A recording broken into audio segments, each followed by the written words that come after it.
It's the Real Estate Podcast, brought to you by ANZ Home Loans for financial well-beings. Welcome back to another episode, your largest real estate podcast in Australia.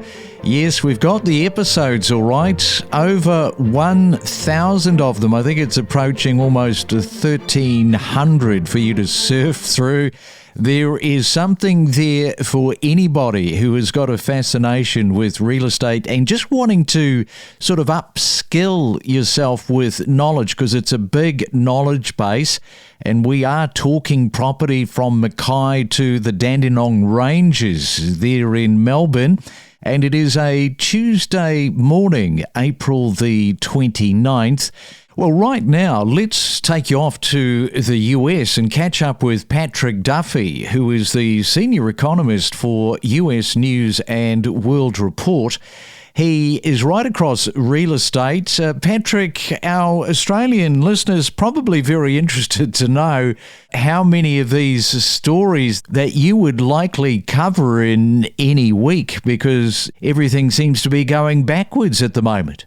You're right. Things are happening every day, and it's kind of crazy to get a handle on it. And the stock market reacts one way, and the bond market's reacting another, and what's happening with the dollar. And it's a lot to keep up with. I can imagine that people are sort of wondering what's going on over there in the US, and we're asking the same questions. What about the new home market at the moment? What are your observations here? You know, it's interesting that builders have really listened to their consumers and built cheaper housing and brought the cost down pretty dramatically. And now the median cost for a new single family home is less, it was in March, than it was for an existing one. You know, usually they have a difference of 15 to 20% what you'll pay as a premium for a new home. I think it's for several reasons. One is they're building smaller homes, and others they're stripping out the standard features, smaller lots, higher density. And on top of that, they're moving their sales higher because they can offer different incentives, and that will usually kind of be buyer specific. Choose from a menu where they want to buy the rate down, which is the most popular, but you spend money on upgrades at the design center. I take it as they've kind of learned from the past. They really know this incentive game. They've been doing it off and on for decades. And it's interesting that they finally got their price down to be much more competitive on a national level with existing homes. Yeah, I think we're going to see, though, aren't we, in the next 30 days particularly, as these trade tariffs and the costs to builders, particularly the new home sector, where people are going to be quite shocked, I think, just with some of those prices coming into effect. Yeah, there's a lag period. And I don't think there's a big understanding of that. People say, oh, these tariffs are in effect. You know, America's great again. I'm like, okay, let's hold our horses. It's going to be a few weeks before we actually see the prices.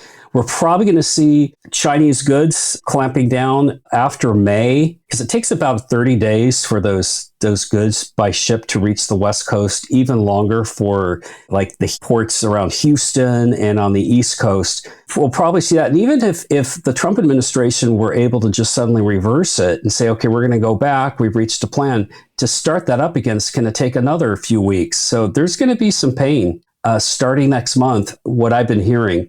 It'll see how long that lasts, depends on how quickly they can get through these trade skirmishes. You know, we're talking about building and the cost of building, and that showing up on the radar in the next 30 days. Let's not forget, of course, it's right across the board for everything coming out of China.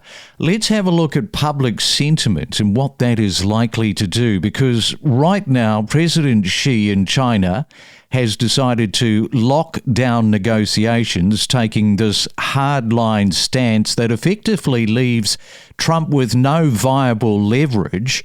Trump has called China's bluff on numerous occasions, but now President Xi, he's just refusing to negotiate, and Trump is left with no cards to play.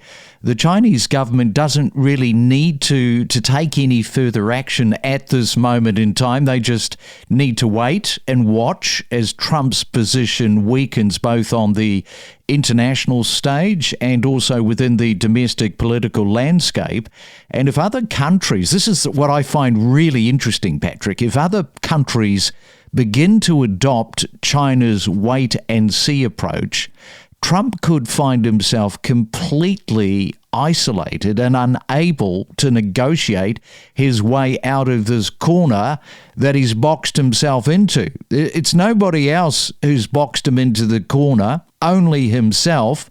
And in this case, China, it's more likely that Trump is going to be the one that folds first. So I circle back to the public sentiment. It is already going backwards big time. Yeah, it's taken a big decline as people are starting to see the impact and reading about it more, especially the implication of what inflation is going to be like over the next year and in the long term. And it's the highest it's been in years. And then I think people don't realize that the U.S., as giant as it is, it's 26% of global GDP. So that leaves about 3/4 of the world that has the rest. And so that's why I think some people Trump may have overplayed his hand versus China. China has been preparing for this, by the way, for the last several years. They've been ready for this. And they've lowered their share of exports to the U.S. So even if there's a halt in trade for them, it won't hurt them as much as it would in the past. And that's partly why they're not folding. And then other countries are kind of taking their lead similarly. And then I do wonder how much of these new plans, new incentives, no matter if we say, okay, we were kidding, we're going to go back to the old way of doing things, they may not want to do that. They may not trust us. And some of those things may be irreversible. You could talk about, we're going to bring back all these manufacturing things to the United States, and we could do that to a certain amount, but a lot of that's going to be robotic and automation, and it's not going to sweep at the kind of jobs that they're hoping for. So it'll remain to see on that. And for the building industry, that certainly higher costs for appliances. There are other things that you can source from the U.S. in terms of negotiating with Canada for lumber. And now they've opened up all sorts of forests here in the U.S. But that doesn't mean it's the right kind of wood for housing that you use in the U.S. So I kind of look at all of this as something that wasn't really carefully thought through. And now we're sort of seeing the reaction of it. And then we circle back to when the elections were held. You've got this cohort of first-time buyers. They were voting with good intentions that they thought the economy was going to improve under Donald Trump as the president. They wanted to get into their first home. They saw the cost of living out of control. There was Trump saying that he was going to bring all of the cost of living down, so things were going to be much better. So, okay, they made their decision to vote for Trump. It's headed in the completely opposite direction for first-time buyers.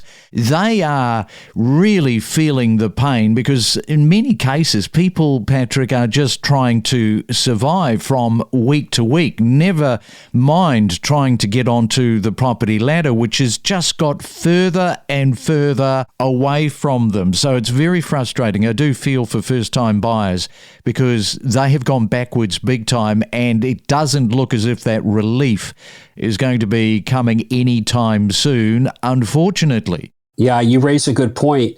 You're going to have to wait and see what happens with this. But I think the share of first-time buyers took a few percentage decline in March. And I think the Fannie Mae, which is a big purchaser of loans, does a monthly survey. And only 22% of respondents think it's a good time to buy a home, but 64% think it's a good time to sell. But what are they going to do with that? Because they need to live somewhere. Are they going to rent for a while? So those sorts of questions we don't know yet. The other thing is I would urge people, like, your gut is great if you're buying a home, if you decide if it's right for you. But when it comes to economics, your gut is probably not as good as listening to statistics or paying attention to statistics and people who analyze them.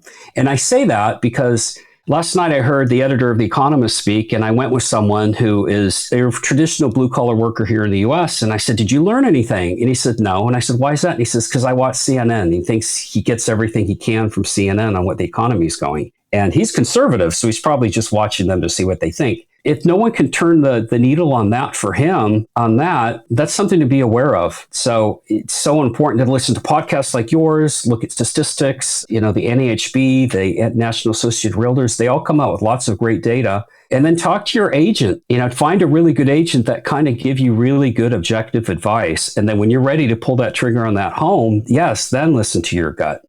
All right, well, I'll let you get back to your news desk because there will be plenty more stories to follow. follow. Thanks for coming on to the Real Estate Breakfast and talking about what is happening with our Australian audience. Thank you for having me, Craig. I really appreciate it. Navigate the world of real estate like a pro with expert insights, opinions and trends to up your game and knowledge when buying your next property. Right now, let's catch up with Ramin Bay in Brisbane. In fact, from Ray White there in Logan. And Ramin, welcome to the Real Estate Breakfast. Great to have you on. Brisbane is showing up, has been for some time, as a bit of a favourite spot for investors to move into. What are you seeing at the moment there in Logan with investment? Yeah, look, majority of the investors looking to buy in Logan, they seem to be coming from New South Wales and Victoria.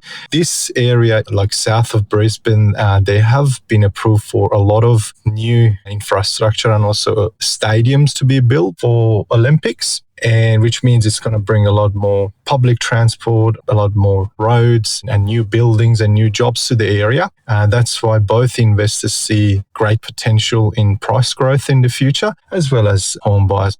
All right, well, let's have a look at the median house price there in Logan. At the moment, $657,000 will get you a property. That is the median price.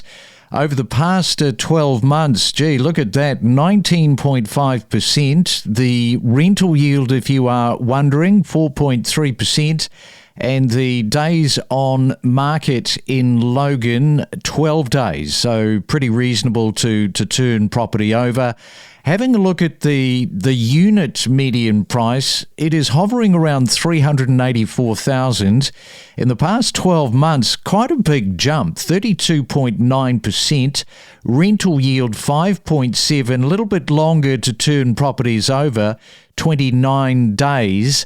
So talk to that a little bit, just in terms of, well, we've got the houses being turned over every 12 days, but there's a lot of interest in the unit market. Yeah, unit market has boomed a lot. I guess the reason for that is a lot of first home buyers, younger generation who are looking to purchase property, they don't really want to look after a big yard or a big house anymore. They prefer to have a small house that doesn't need much maintenance and they get their, weekend to spend time with family. And the stigma with not buying body corporate, avoiding anything with body corporate is well and truly gone in our area. And that's why townhouses are selling reasonably fast for great prices these days. Well, we'll leave it there, Ramin. A very interesting story going from civil engineering into real estate, and good luck with the rest of 2025 in an area, it has to be said,